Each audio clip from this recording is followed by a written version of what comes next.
الحمد لله نحمده ونستعينه ونستغفره ونؤمن به ونتوكل عليه ونعوذ بالله من شرور أنفسنا ومن سيئات أعمالنا من يهده الله فلا مضل له ومن يضلله فلا هادي له ونشهد أن لا إله إلا الله وحده لا شريك له ونشهد أن سيدنا ومولانا محمدا عبده ورسوله أما بعد فأعوذ بالله من الشيطان الرجيم بسم الله الرحمن الرحيم إنا أنزلناه في ليلة مباركة إنا كنا منذرين فيها يفرق كل أمر حكيم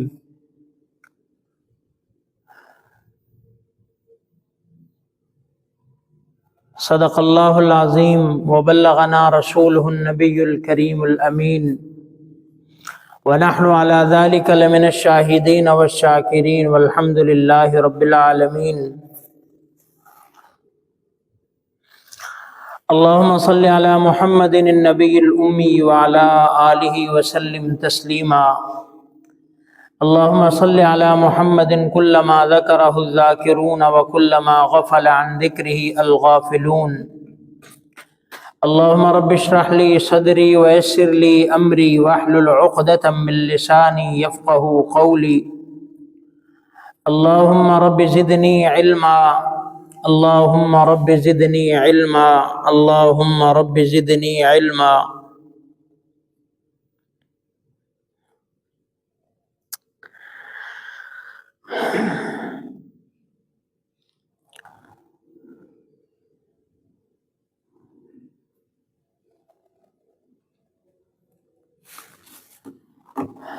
آج شعبان المعظم کی 10 تاریخ ہے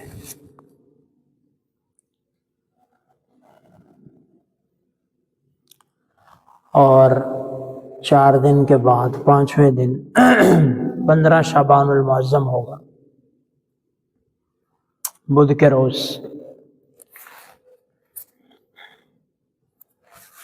اور شعبان المعظم کے حوالے سے 15 شعبان المعظم کے حوالے سے جس کو حدیث پاک میں لیلۃ من نصف شعبان کہا کہ نصف شعبان کی رات، یعنی کہ 15 شعبان کی رات، جس کو عام طور پر ہم شب برات کہتے ہیں، بعض لوگ شبرات کہتے ہیں، اور یہ شب برات جو ہے، شب کا معنی ہوتا ہے رات اور برات کا معنی ہوتا ہے آزادی،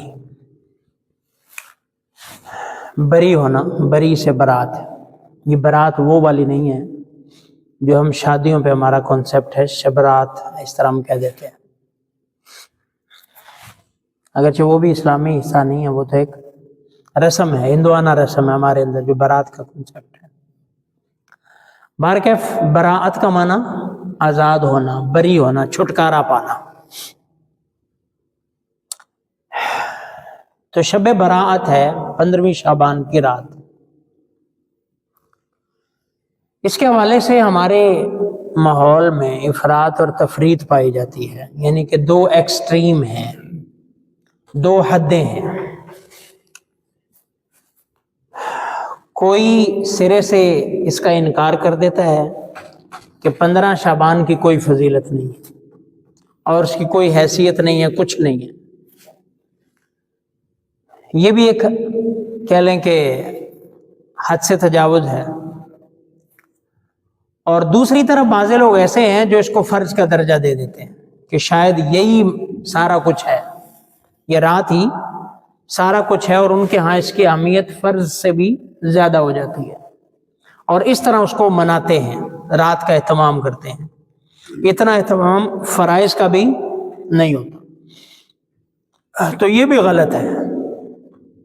دونوں انتہائیں ہیں، دونوں مبالغہ آمیزیاں ہیں جو کہ ٹھیک نہیں ہے۔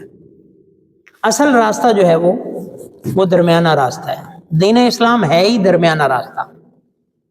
انتہا پسندی کو دین پسند کرتا ہی نہیں ہے کہ آپ کسی بھی چیز کی انتہا پر چلے جاؤ، وہ ٹھیک نہیں۔ تو درمیانہ راستہ یہ ہے کہ نہ یہ رات کا انکار ممکن ہے کیونکہ احادیث میں اس کا تذکرہ ہے، اگرچہ ظاہر طور پر کچھ راوی اس میں ضعیف ہیں، لیکن چونکہ بہت سارے صحابہ سے منقول ہے تو اس لیے اس کی فضیلت تو ہے، اگرچہ اس میں ضعف ہے تو فضیلت تو ہے، ثبوت ہے، لیکن دوسری طرف اس قسم کا ثبوت نہیں ہے جو فرض والا کہتے ہیں۔ تو زیادہ سے زیادہ ہم اس کا استحباب کا، مستحب کا درجہ ہم اس کو دے دیتے ہیں، اس سے زیادہ نہیں ہے۔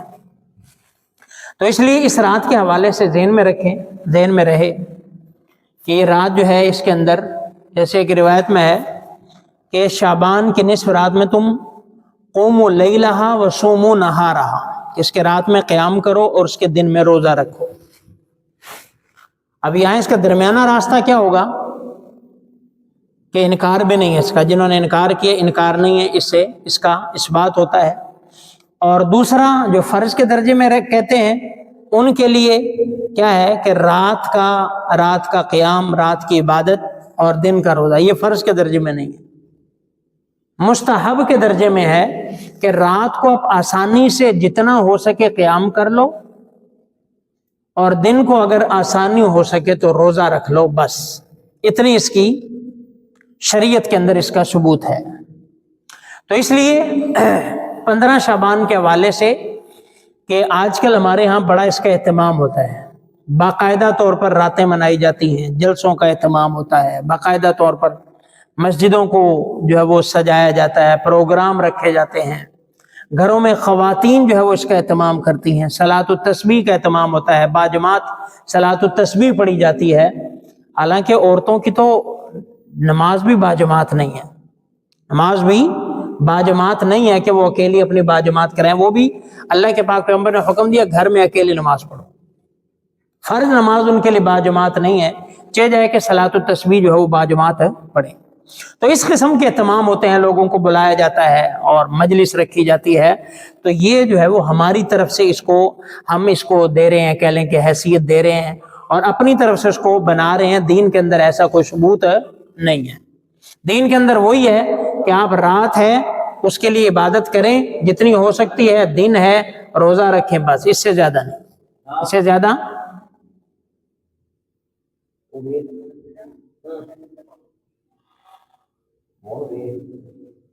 یار جمعے تو بات کر لینا، یاسین بند کر دو، جمعے تو بات کرنا ہم تہاڈی سنیے کہ صبح تو تمہیں یاد نہیں آیا۔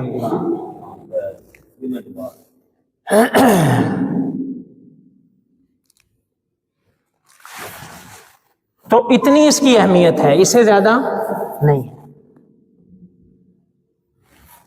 باقی جو خرافات ہیں وہ الگ ہیں، وہ تو ہے ہی نہیں، یہ تو ایک چلو دین کے نام پہ ہے، نوافل ہے، ذکر ہے، اذکار ہے، صلاۃ و تسبیح ہے، یہ چیزیں۔ اس کے علاوہ خرافات جو ہمارے اندر ہیں وہ تو بالکل ہی خالصتاً ہندوانہ چیزیں ہیں، ہندوانہ، پٹاخے، شرلیاں اور دائیں بائیں، یہ تو کوئی کنسیپٹ ہی نہیں ہے، یہ تو کنسیپٹ نہیں ہے۔ یا اور ہلے گلے مختلف قسم کے پکوان، ہمارا آج کل دین تو یہی ہم نے سمجھا ہوا ہے کہ فلاں رات ہے اس میں بس پکانا ہے، کھانا ہے، یہ اہتمام کرنا ہے، یہ ہمارا دین ہے۔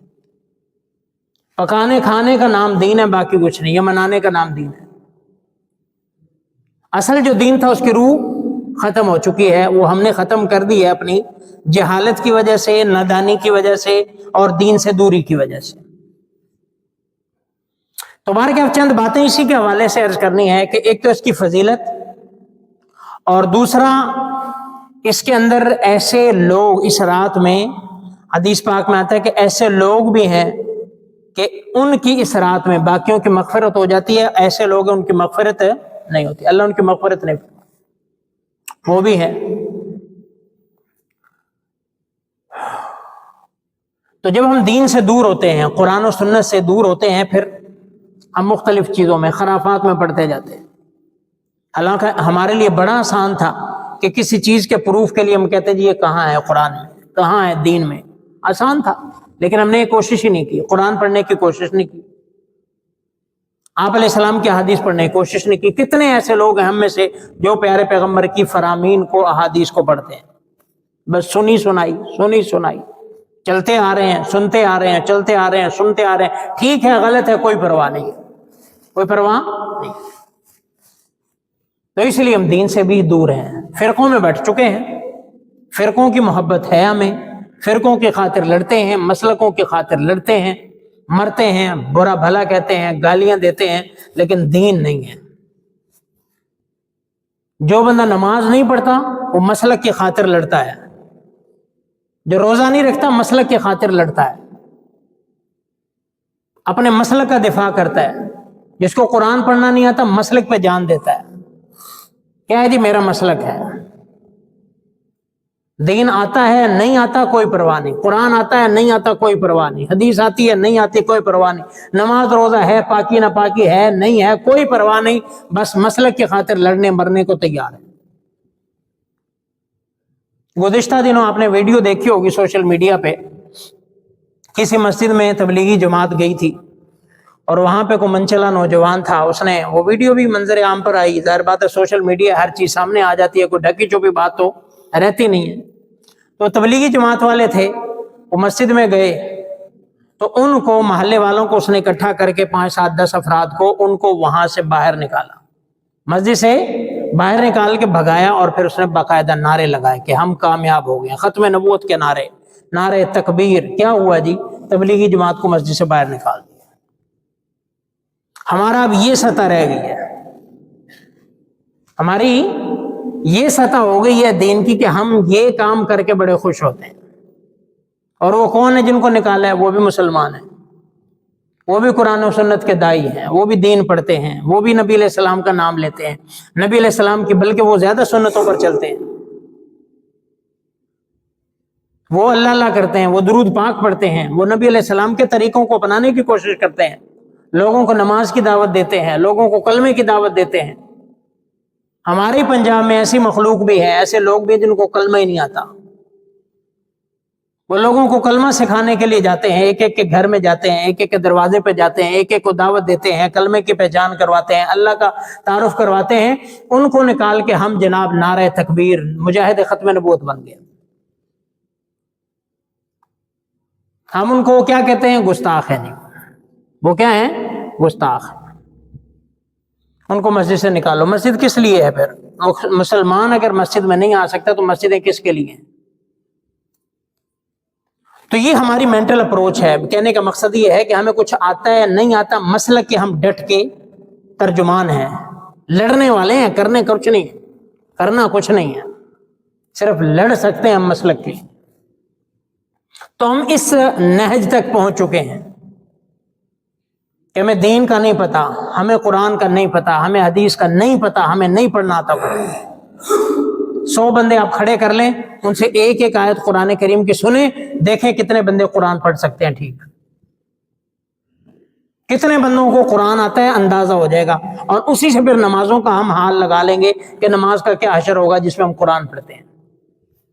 بڑے بڑے دیندار آپ کو نظر آئیں گے, قرآن نہیں آتا, پڑھنا نہیں آتا.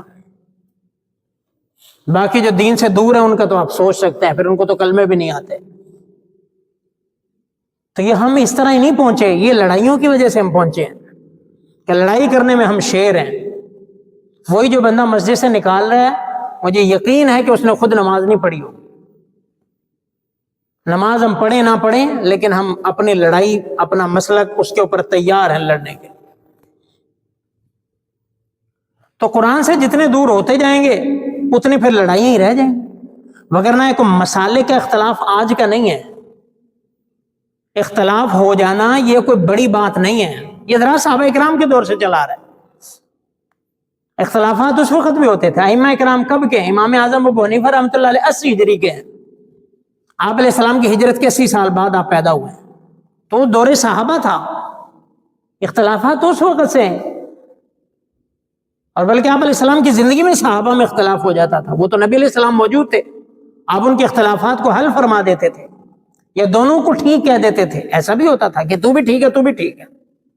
اختلاف میں یہ بھی ہو سکتا ہے, ضروری نہیں ہے کہ ایک غلطی ہوگا, ہو سکتا ہے دونوں ٹھیک ہو سکتا ہے دونوں ٹھیک ہو, کیونکہ کوئی وہاں پہ قاتل مقتول کا تو جھگڑا ہے نہیں، وہاں پہ تو صرف ایک نظریے کا اختلاف ہے، ایک پوائنٹ آف ویو کا اختلاف ہے، ایک سوچ کا اختلاف ہے. وہ ہو سکتا ہے دونوں ٹھیک ہو سکتا ہے دونوں ٹھیک ہو. موسیٰ علیہ السلام کا قرآن میں واقعہ نہیں پڑا؟ موسیٰ علیہ السلام جب طور سے واپس آئے، دیکھا قوم شرک میں مبتلا ہوگی. موسیٰ علیہ السلام نے ہارون علیہ السلام کی داڑھی پکڑ کے ایسے ہلایا، سر کے بال اور داڑھی ایسے، کہ یہ تو نے کیا کیا، شرک میں لگا دیے ساروں. اب وہاں موسیٰ علیہ السلام ہارون علیہ السلام کو کتنا سخت ریئیکٹ کر رہے ہیں، جھنجھوڑ رہے ہیں پکڑ کے ایسے کہ تو نے یہ کیا کر دیا. تو ہارون علیہ السلام کیا کہتے ہیں، یا ابن ام لا تأخذ بلحیتی ولا براسی انی خشیت ان تقول فرقت بین بنی اسرائیل ولم ترقب قولی. کہ میرے ماں جائے، اے میرے بھائی، میرے سر اور داڑھی کو نہ پکڑو، میرے ساتھ سختی نہ کرو، میری بات سنو، کہ مجھے ڈر تھا کہ بنی اسرائیل مجھے قتل کر دیتے، یہ فرقوں میں بٹ جاتے، یہ کسی ایکسٹریم تک چلے جاتے، اس لیے میں ان کو نہیں روک پایا. تو ضروری نہیں ہے کہ موسیٰ اور ہارون میں سے معاذ اللہ کوئی غلط ہوگا، دونوں اپنی جگہ پہ ٹھیک تھے. آپ ہو سکتے ہیں کہ آپ اختلاف بھی اور دونوں ٹھیک بھی ہوں. تو اختلاف کوئی بری چیز نہیں ہے، اور یہ آج کا بھی نہیں ہے، اور یہ ختم بھی نہیں ہو سکتا. اگر کوئی کہے نا جی اختلافات ختم کرو، یہ کہنا بڑا آسان ہے کہ یار سارے اختلافات ختم ہونے چاہیے. اختلاف نہیں ختم ہو سکتے. کائنات ختم ہو جائے تو اختلاف ہو سکتا ہے ختم ہو، وگرنہ جب تک کائنات باقی ہے اختلاف ختم ہو بھی نہیں سکتا، کوئی کر بھی نہیں سکتا. ہاں، اختلاف میں سلیقہ پیدا ہو سکتا ہے جو کہ تھا، آج نہیں ہے. اختلاف کا سلیقہ ختم ہو گیا. امام اعظم ابو حنیفہ، امام شافعی، امام احمد بن حنبل، امام مالک، ان میں اختلاف تھا، لیکن سلیقہ اختلاف بھی تھا، ایک دوسرے کا احترام بھی تھا، عزت بھی تھی، رسپیکٹ بھی تھی، اختلاف بھی تھا. بلکہ امام اعظم ابو حنیفہ رحمۃ اللہ علیہ کے اپنے شاگرد بھی اپنے استاد سے اختلاف کر لیتے تھے. ادب کے دائرے میں رہتے ہو آپ اپنے استاد سے بھی اختلاف کر سکتے ہیں، کیونکہ آپ کے سامنے کوئی لڑائی نہیں، دشمنی نہیں ہوتی. آپ کے سامنے جیسے میں نے کہا پوائنٹ آف ویو کا، سوچ کا، تدبر کا، اجتہاد آپ کے سامنے ہوتا ہے، اور اس میں اختلاف ہو سکتا ہے. ایک کے پیش نظر بھی حدیث ہوتی ہے، دوسرے کے پیش نظر بھی حدیث ہوتی ہے، دونوں کے سامنے حدیث ہوتی ہے. تو اختلاف تو کوئی ایسی بری چیز نہیں ہے، لیکن اختلاف کو پیش کرنے کا طریقہ ہمارا برا ہے، سلیقہ اختلاف نہیں ہے، جس وجہ سے ہم دست و گریبان ہیں، جس وجہ سے ہم گالم گلوچ ہیں، جس وجہ سے ممبر پر بیٹھ کے ایک دوسرے کی ٹانگیں کھینچتے ہیں، جس کی وجہ سے ایک دوسرے کو حقیر اور نیچا دکھاتے ہیں، میں اوپر وہ نیچے، میں جنتی وہ جہنمی، میں کامیاب وہ ناکام، میں اتنا وہ اتنا. یہ اس وجہ سے کہ ہمیں سلیقہ اختلاف نہیں ہے. میں اپنا پوائنٹ آف ویو ڈنکے کی چوٹ پہ بیان کرنے کا مجھے حق ہے، دوسرے کو بھی حق ہے. مجھے اس کے پوائنٹ آف ویو سے اختلاف ہے، میں نہیں مانتا، حق ہے، ہر ایک کا اپنا حق ہے، لیکن سلیقہ مندی کے ساتھ. بس اسی چیز کا آج کل ہم میں فقدان ہے. چونکہ اختلاف پہلے تھا بڑوں میں، بڑوں سے مراد پڑے ہوئوں میں، سمجھداروں میں. اب اختلاف چلا گیا پبلک میں.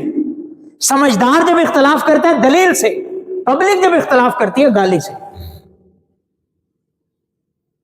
گالی سے یا گولی سے. یہ پبلک کا اختلاف ہے. جب اوپر والے لیول پہ اختلاف ہوتا ہے تو دلیل، آرگومنٹ، نظریہ، تھاٹ، سوچ، اجتہاد، کوئی چیز سامنے ہوتی ہے اور وہ اسی سے مقابلہ کرتا ہے، دلیل سے. دلیل کا دلیل سے مقابلہ ہوتا ہے، نہ جھگڑا ہوتا، نہ لڑائی ہوتی، نہ گالم گلوچ ہوتا، نہ دست و گریباں ہوتے، نہ کسی کو نیچا دکھا. لیکن جب اختلاف نیچی سطح پہ آیا، لیول ڈاؤن ہوا، تو ان کے پاس علم تو ہے نہیں.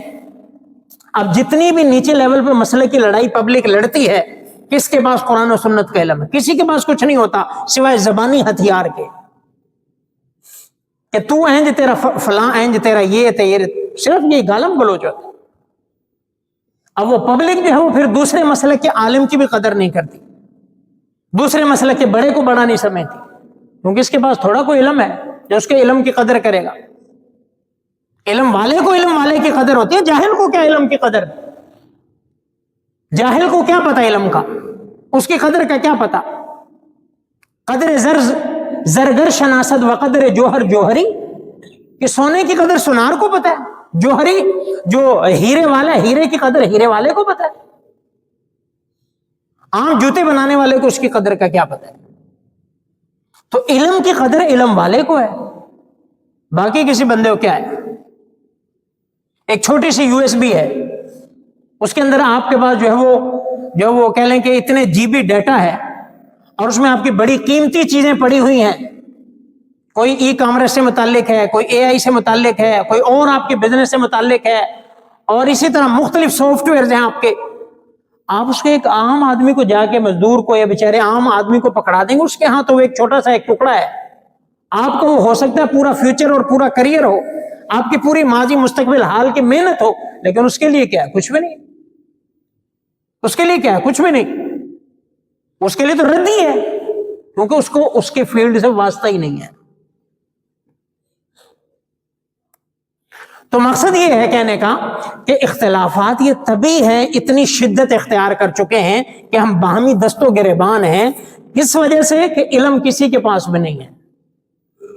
علم ہوگا، جتنا علم ہوگا اتنی ہی شائستگی، اخلاقیات، اتنا ہی ادب آئے گا. جتنے علم سے دور ہوتے جائیں گے اتنے ہی زیادہ خالی ڈھول اور خالی برتن کی طرح بجیں گے، شور کریں گے، ہوگا کچھ بھی نہیں. تو خیر، تو آج جو ہم نے گفتگو کرنی تھی 15 شعبان کے حوالے سے، تو اس میں بھی یہ صورتحال ہے، لوگوں کو پتہ کچھ نہیں ہے. بس یہ ہم ایسے کرتے چلے ہیں، رات کو جاگیں گے. اب بچپن سے ہمارے کنسیپٹ کے اندر بھی یہ ہے کہ رات کو جاگنا ہے. 15 شعبان کی رات کو، شب برات، یہ جاگنے کی رات ہے، یہ رات کو جاگا جاتا ہے. یہ کنسیپٹ تھا، یہی کرتے چلے آئے ہم بھی کہ رات کو جاگنا ہے، کھیلو کودو گپ شپ کرو اور جاگو بس. اور بلکہ یہاں تک کہ جب صبح ہو جائے تو فجر پڑے بغیر سو جاؤ، فجر پڑے بغیر سو جاؤ. کیا جی؟ رات کو ہم جاگ لیے ہیں، جاگنا تھا، اب سو جاؤ، بات ختم. یہ وہ غلطیاں ہیں جن کو ہم سمجھنا نہیں چاہتے، دور نہیں کرنا چاہتے، جن سے ہم نکلنا نہیں چاہتے. کیونکہ ان غلطیوں سے نکلنا ہے تو قرآن پڑھنا پڑے گا، حدیث پڑھنی پڑے گی، وہ ہم پڑھنا نہیں چاہتے. ہم کہتے ہیں کہ معاف رکھیے گا، ہم نہیں چاہتے. تو ضرورت اس بات کی ہے کہ ہم دین کو سمجھیں. کہ خالی راتیں، میں نے رجب والی 27 رجب پہ بھی یہی بات کی تھی کہ ہمیں پتہ تو ہو. ہم نے ان کو فرائض سے زیادہ اہتمام کے ساتھ ان کو منعقد کرنا شروع کر دیا. فرض سے زیادہ ان کی اہمیت ہوگی ہمارے یہاں ان راتوں کی، جن کا ثبوت حدیث میں صرف ہلکا پھلکا ہے. ہم ان کو فرض کے درجے میں رکھنا شروع ہو گئے. تو اس لیے نصف شعبان، 15ویں شعبان اور شب برات، لیلۃ من نصف شعبان، اس کا صرف اتنا تصور ہے کہ اب رات کو اگر ہو سکے چند رکعت نوافل پڑھ لیں، قرآن کی تلاوت کر لیں، دعا کر لیں، لیکن اس سب کے ساتھ آپ کی فجر باجماعت ہونی چاہیے. فجر باجماعت. آپ نے 100 رکعت نوافل پڑھے، آپ پوری رات جاگے ہیں، آپ نے فجر نہیں پڑھی، اس رات کے جاگنے کا آپ کو کوئی فائدہ نہیں ہو. آپ نے 2 رکعت نماز نفل پڑھی، آپ نے عشاء بھی باجماعت پڑھی، آپ نے فجر بھی باجماعت پڑھی، آپ کے لیے بیسٹ ہے، کہ آپ کے لیے بہترین ہے. تو یہ ایک برکت کی رات ہے، اس کا انکار بھی نہیں ہے، لیکن اس کا فرض کا درجہ بھی نہیں ہے. آگے 15 شعبان کا روزہ ہے، وہ بھی استحبابی ہے، آپ آسانی کے ساتھ رکھ سکتے ہیں. وہ تو آپ علیہ السلام ہر مہینے کی 13، 14، 15 کا ایام 20 اس میں بھی آتا ہے. 15 شعبان کا روزہ ایام 20 میں بھی آتا ہے. اس لحاظ سے آپ علیہ السلام نے ویسے بھی رکھا ہے، اور شعبان کے روزوں کا آپ علیہ السلام نے زیادہ اہتمام فرمایا.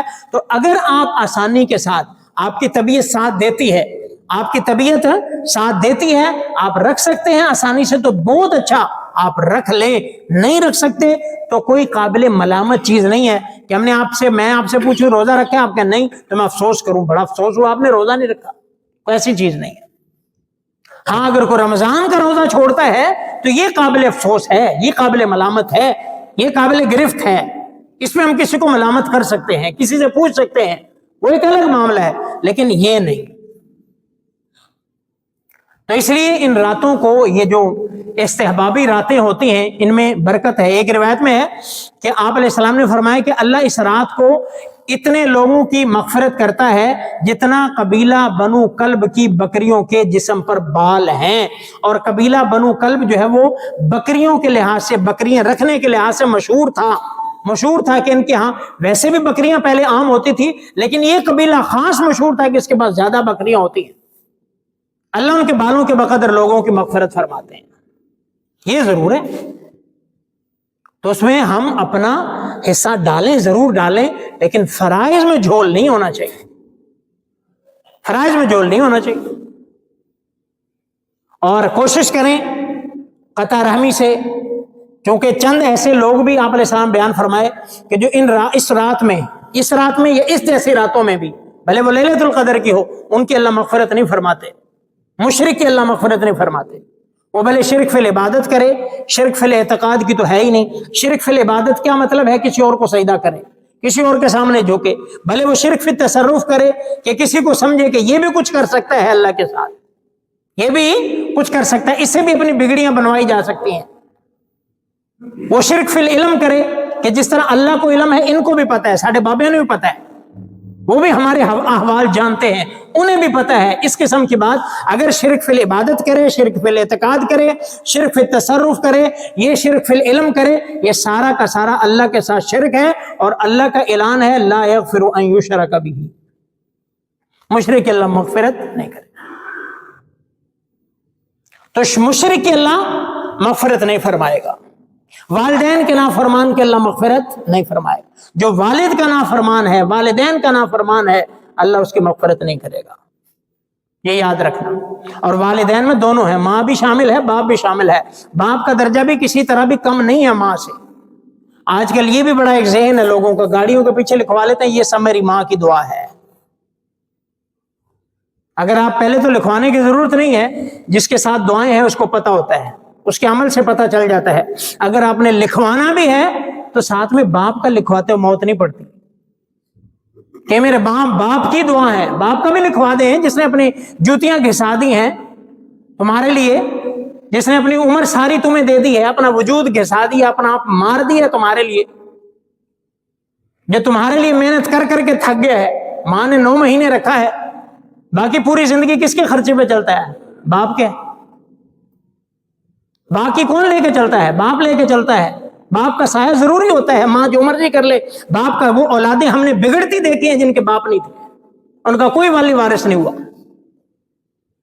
تو باپ کی شفقت، ہاں یہ اللہ نے ہر ایک کے اندر فیلنگ کی ایکسپریشن کا ایک طریقہ رکھا ہے۔ ماں اظہار کر دیتی ہے، گلے سے لگاتی ہے، چومتی ہے، بیٹا بیٹا کرتی ہے، میری جان میرا چاند وہ کر لیتی ہے، باپ یہ نہیں کر سکتا، بس یہ فرق ہے۔ وہ اپنی فیلنگ کو ایکسپریس نہیں کرتا، وہ دبے لفظوں میں پیار کرتا ہے، وہ چھپا ہوا پیار کرتا ہے، وہ مخفی پیار کرتا ہے، وہ اپنا آپ پیش کر کے پیار کرتا ہے، وہ اس کی ڈیمانڈیں پوری کر کے پیار کرتا ہے، بس یہ فرق ہے۔ اور وہ سمجھتا ہے شاید باپ کچھ بھی نہیں ہے۔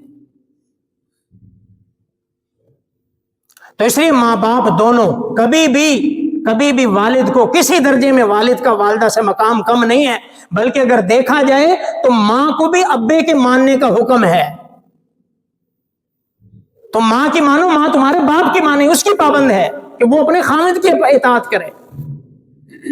تو اس لیے ماں باپ دونوں، ماں باپ ہے، اور بلکہ ایک روایت میں صرف والد کا ذکر ہے، رضا الرب فی رضا الوالد وسخط الرب فی سخط الوالد، کہ اللہ کی رضا والد کی رضا میں ہے، اللہ کی ناراضگی ماں کی ناراضگی میں، والد کی ناراضگی میں۔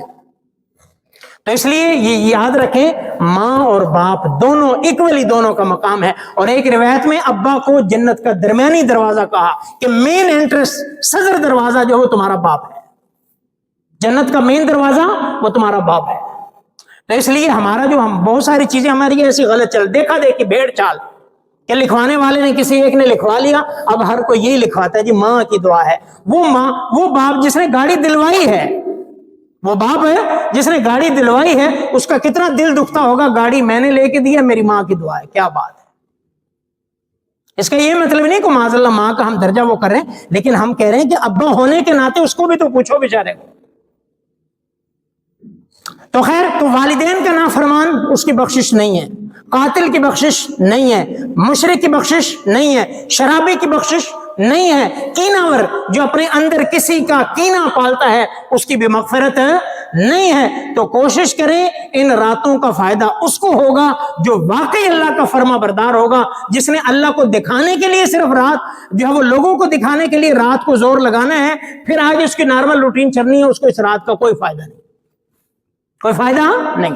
تو اس لیے جتنی بھی راتیں آتی ہیں ایسی مبارک راتیں، بھلے وہ ربیع الاول کی آ جائے، بھلے وہ 27 رجب کی آ جائے، اور بھلے وہ جو وہ 15 شعبان کی آ جائے، یا اسی طرح ایون کہ لیلۃ القدر بھی آ جائے، اس میں ہمیں اللہ ہم سے جو ہے مستقل اعمال چاہتے ہیں.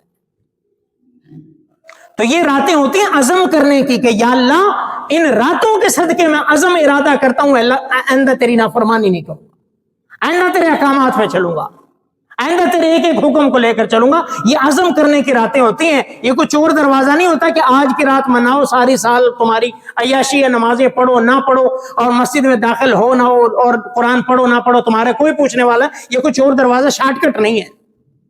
یہ راتیں عہد کرنے کی راتیں. یا اللہ آج سے ہم شروع کرتے ہیں، آج سے ہم یہ کام شروع کرتے ہیں. تو اس لیے 15 شعبان کے بارے میں، شب برات کے بارے میں ذہن میں رکھیں. عبادت ہے لیکن اس کا درجہ کیا ہے؟ مستحب کا. روزہ ہے، درجہ کیا ہے؟ مستحب کا. اہم کیا ہے؟ 15 شعبان کی فجر.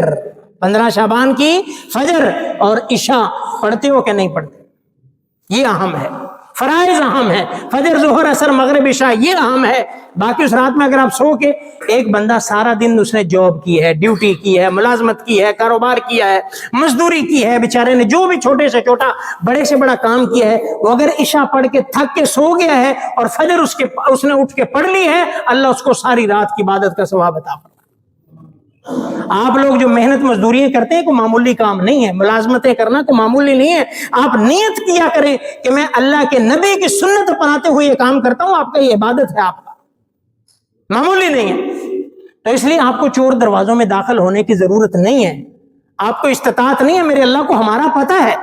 آپ عشاء پڑھ کے سو جائیں، فجر پڑھیں، انشاءاللہ آپ کو راتوں کو جاگنے کا ثواب مل جائے گا، ساری رات کی عبادت کا ثواب ملے گا.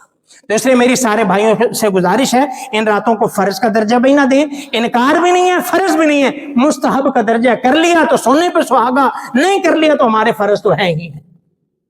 تو اللہ رب العزت سے دعا ہے اللہ ہم سب کو عمل کرنے کی توفیق عطا فرمائے.